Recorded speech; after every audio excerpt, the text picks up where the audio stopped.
making that little mark. That's the essence of democracy. Therefore, democracy is much larger concept. The politics is much larger concept than contesting and winning and losing. In fact, the expression winning and losing are nonsensical in a democracy. Now, what has been the ideology, overall ideology of the Lok Satta party of which you are a founder? No, first we must understand that Lok Satta movement preceded Lok Satta party.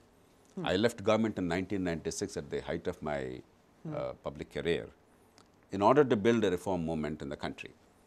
And we worked assiduously, we continued to work for the past 17 years. Until 2006, we worked assiduously to bring about a large number of reforms in the country. For instance, the voter registration improvements. Okay.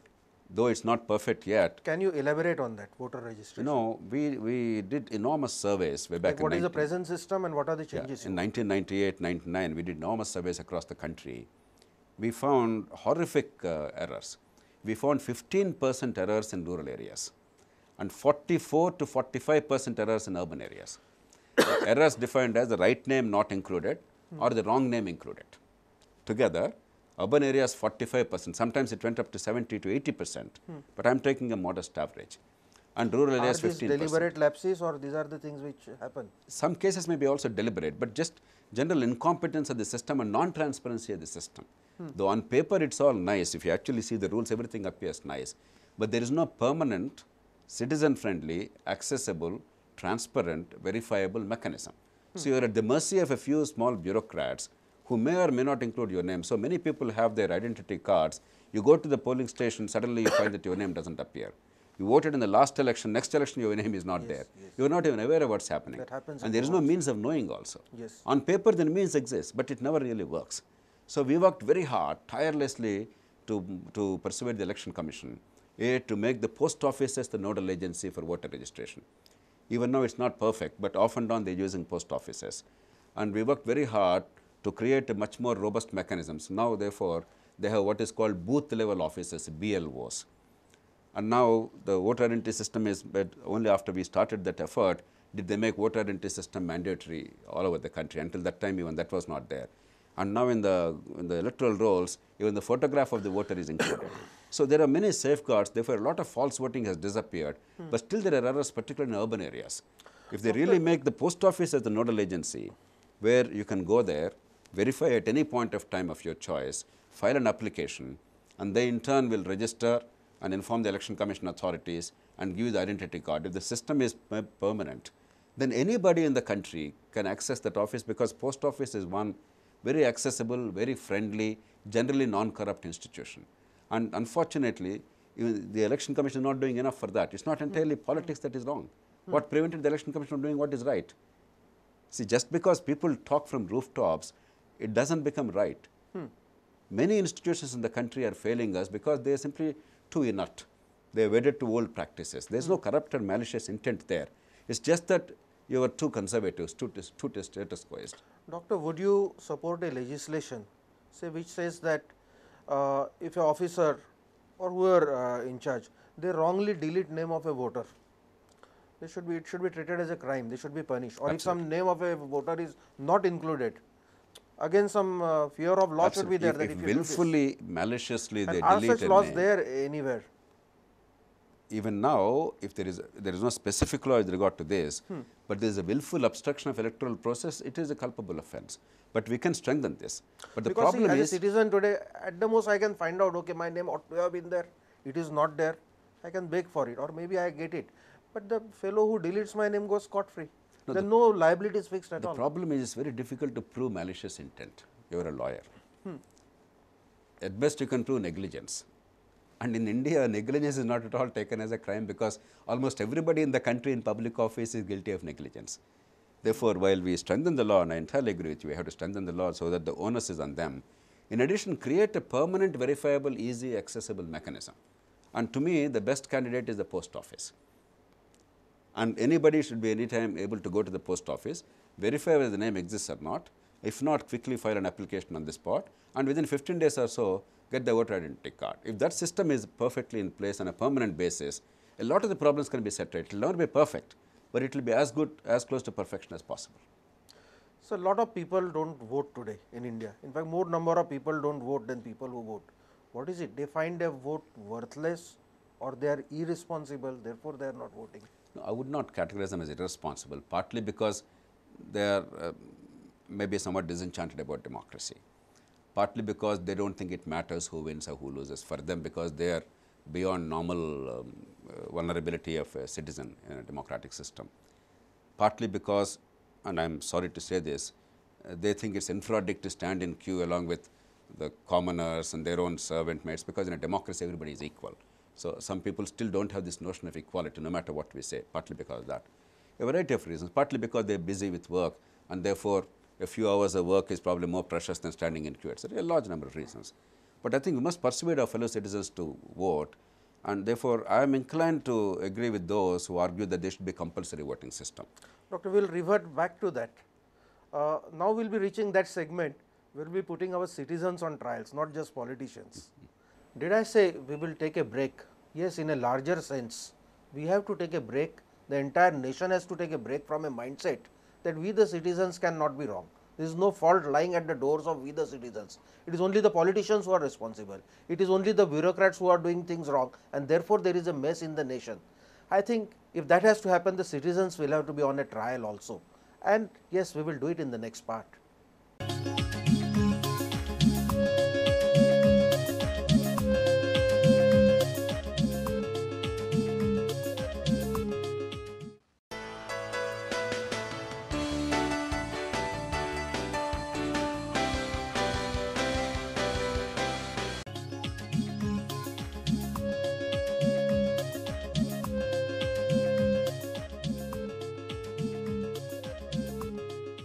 Welcome to the second part of the Ghazali program.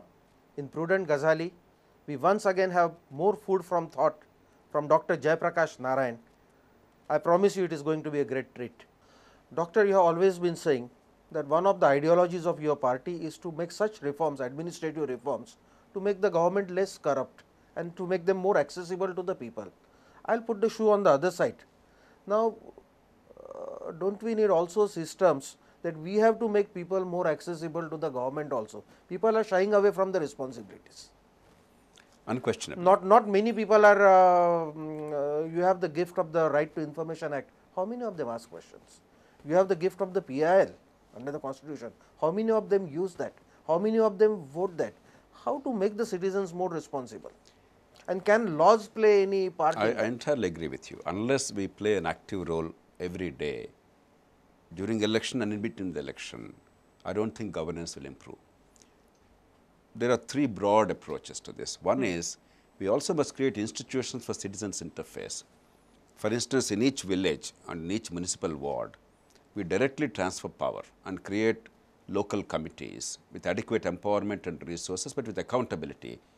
Then citizens feel that they actually make a difference. Together we can make a difference to the drain in front of our office, or the road, or the street lighting, or the garbage disposal, etc. So, today we have Gram Sabhas over here, but what they say remain mere resolutions, because that is not binding. No, that's so, right. how would the citizens What feel? happened is the 73rd and 74th amendments to the Constitution, well-meaning though they are, they created overstructured, underpowered local governments.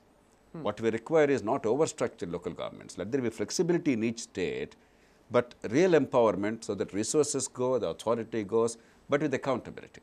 We fail to do that. And unless we do that at the lowest level possible, the village and the municipal ward, not merely in a big corporation and a district, etc., you cannot really allow citizens' participation in a big way. In other words, there must be a fusion of vote with public good. People must see that if I voted for Mr. Satish, then yes, good things are happening. If I voted for a scoundrel, then I am getting the bad things. Only then will democracy mature. There must be also a link between taxes and services. How much money have we collected as taxes? What is happening to that money? Where is it going? How do I spend it better? That thinking will happen when people have really a role in deciding locally. Even in China, where there is no democracy, they are actually allowing this local deliberation to take place, what's called deliberative democracy. In other words, China but is are far more... wishes of people respected? They or are. they remain just Believe, pious no, platitudes? believe me, in economic management and local infrastructure, China has what is called a deliberative democracy model, where local people decide the priorities and allocations and implementation. And that's why one of the keys to progress in China is local empowerment. We must not be so arrogant that we should think that we are all democratic and other countries are not. even when there is no Sir, formal China democracy is a and country which voting. does not have a caste system. Ours seems to be a country which seems to think on the caste lines. every Would, country would ha- the True. divisions in people, once empowered, won't they act on the caste lines? Every country has its own strengths and weaknesses. Our country has great strengths. Family is a strength. Yes. A sense of contentment, a sense of dharma beyond religion, where people know this far and no further instinctively. There are some great strengths. We also have some weaknesses. Caste is a weakness. A sense of equality is not there by birth. That's what caste system is about. There is no sense of trust across regions and religions and across castes, etc. And there is no sense of common fate. We keep our homes spotlessly clean, but we don't mind our streets and public places being filthy. But this is like a game of cards. You get some strong suits, you get some weak suits. How do you use the strong suits to minimize the weaknesses? That's what every society does. So I don't despair at all. I don't think our society in any way is inferior. We have some strengths and some weaknesses. Let's overcome the weaknesses. So one way is local government. The second is what you talked about, those who are a little more informed, who have some more time, right to information, Yes. and many other mechanisms. Yes. The third way is political engagement in a variety of ways. So I think citizens' participation must be enabled, and I think people must have that opportunity. And one of the key challenges is how do you make the third tier of government, this third tier of federalism, really effective? So far, it's a bogus one, and we have to really fight hard to make that happen. Then people can participate and have a much more meaningful role. So, you have been advocating speedy justice through rural courts. Now, again, are you talking of people's participation like people's courts in China? No, no, that will not work. You see, in India, as you said rightly, caste-ridden, Because we had the jury system once, it didn't work in India. exactly, this khap panchayats or kham panchayats Yes. or whatever, this kind of a thing, that system will not work. What we're talking about is, and we actually got it. And you have worked on that in Andhra And Pradesh. Lok Satta, It not was only your that, in initiative. India actually, the parliament has enacted a law. See, Lok Satta movement has been privileged to get many changes in the country, voter registration improvements, disclosure of candidate details. Earlier we came out with a list of criminals contesting. Later we forced it to become a law in the country. Now every candidate for elective office must now disclose. The political funding reform law in 2003, after the Tehelka scam, we persuaded all the political parties to come together. By unanimous consent, a law is now enacted, which creates a legitimate framework for political funding. Then, of course, Right to Information Act, Aruna Roy and I, together in the National Advisory Council, could engineer that. And then you had the 91st Amendment to the Constitution, limiting the size of the Council of Ministers and also tightening the anti-defection provisions. Yes. Then you have the local courts law, the Gram Nyayalas Act. Then you have the Cooperatives 97th Amendment to the Constitution. Then the Rural Health Mission. So many things happened. One of them is this. Parliament actually enacted a law in 2009 whereby for every intermediate panchayat, that's what the Constitution says, it may be a block, it may be a mandal or whatever, in the rural areas, there shall be a rural court, which is an integral part of independent justice system under the control of high courts. The judges are appointed by the high courts. It's all integral to that, except that these are all magistrates chosen by the high court, and they all have summary procedures. They also are mobile courts when needed, and they But ensure then what has justice happened? within Has 90 this days. law not been notified? We don't It's do a been single court like notified. that in Goa. It is notified in We some don't have a states. single court like that. No, you have in some states, but all over the country there is some resistance on the part of governments. They are very slow. Sometimes high courts, they misplace zeal. They think it's not the time. So the parliament makes it mandatory. We are not yet implementing it. Right now, the rural courts mechanism exists in the country, and it's a very sound mechanism. It's very much like, in Britain what we call small claims courts. In the United States, they call people's courts. These are all integral part of justice system, but with summary procedures for simple cases. Let's say up to 1 lakh rupees civil liability. Yes. Let's say criminal cases up to one year's imprisonment, etc. Everything is with due process, but summary procedures by the judicial system, with the provision for appeal, with lawyers' intervention. We've ensured that there's absolutely no hera-pheri. The judicial independence and separation of judiciary, they are completely protected. And yet there is resistance on the part of the lawyers and others, because in our country, just like caste system, there is a lot of orthodoxy and rigidity. We're not always open to new ideas. And there's always a fear that maybe my practice will be affected if in a rural area there's a court created. And I invent now a lot of arguments why that should not be successful. And they're not necessarily pro-people. But you have to break out of this. Because if people have greater faith in rule of law, lawyers actually get more practice. Today, many cases are going underground. The problem of India is not the cases that are pending before courts. The problem is the cases that are never going to courts.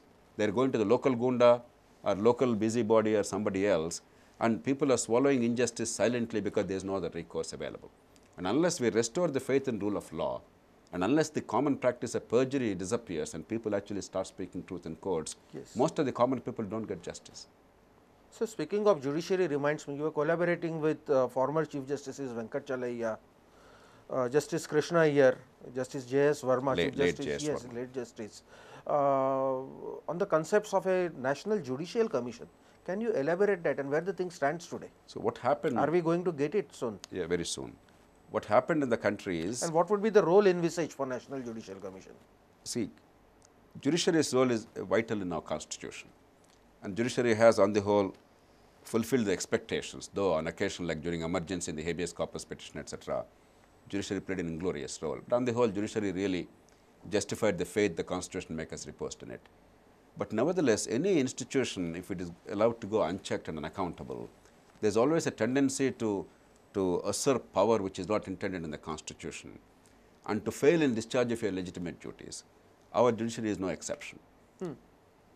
On one occasion, actually on two occasions, the judge's case, the Supreme Court held that the judge's appointment is judge's private prerogative. It's almost like priests. You appoint your successors. Nowhere in democratic world are judges appointed by judges, except in India. It's absurd. You are creating a self-perpetuating permanent priesthood. That's not right. Nor is it right for a political party in power to appoint people of its choice. You have to have an independent, bipartisan, verifiable, transparent mechanism to appoint the best people to judiciary. And also you must ensure that if judges go wrong, they can be punished. Judges are not gods. In India, not a single judge could be impeached before Parliament. Only recently, at least the upper house of Parliament impeached and the man resigned before without going to the lower house. Otherwise, not a single impeachment took place in India. But then if you create big brothers who will watch over the judiciary, won't you destroy the independence of judiciary? No, not at all. In America, in every country in the world, if judges go wrong, there is a due process by which they are removed. And appointment Because is this by another commission due will be process. ultimately appointed by the government, No, it's not. on whom the judiciary is supposed to comment time and again. Who elected the judiciary? On what basis can judges and officers claim democratic legitimacy? Good or bad, the people of India speak through elections. They elect the governments. If you have developed so much of distaste for governments, then how do you have really such faith in the bureaucracy who is merely, whose only claim is that they passed an examination? Judges who merely are appointed by somebody else. Let's not have these fancy notions. In a democracy, nobody is a god. What would be the composition of this kind of a It judicial must commission? have the Prime Minister or his nominees from the government, the opposition leader and others, probably the chairpersons of both the houses, the Speaker and the Vice President, and the Chief Justice. And a jurist may be chosen. Therefore, it's still a bipartisan commission with the involvement of judiciary, but nobody has a monopoly over decision making. And what would be its functions? Appointment of judges, removal of Appointment. judges, what else? Removal is for the Parliament to decide. Yeah, impeachment. Justice Krishna Iyer insisted impeachment has failed. I certainly don't believe that impeachment process has worked in this country. The evidence is conclusive. Not one person is impeached in the past 65 years. Whereas everybody who has any acquaintance with Indian judiciary knows there are many cases of grotesque corruption in Indian judiciary and in higher courts. So let's not pretend that impeachment has worked. It's a myth. Everybody wants reform in other institutions, not in their own institution. Politicians want politics to be preserved as it is, but elsewhere they should be changed. Bureaucrats want bureaucracy to be as it is. Then, sir, elsewhere impeachment it should be was a changed. weapon in hands of the people's representatives, the politicians. It didn't work because it required 2/3 majority in both houses, and parliamentarians were busy hating each other and hurting each other rather than protecting the country. They never understood the importance of bipartisan work on issues of national interest, and in that political climate, impeachment hasn't worked.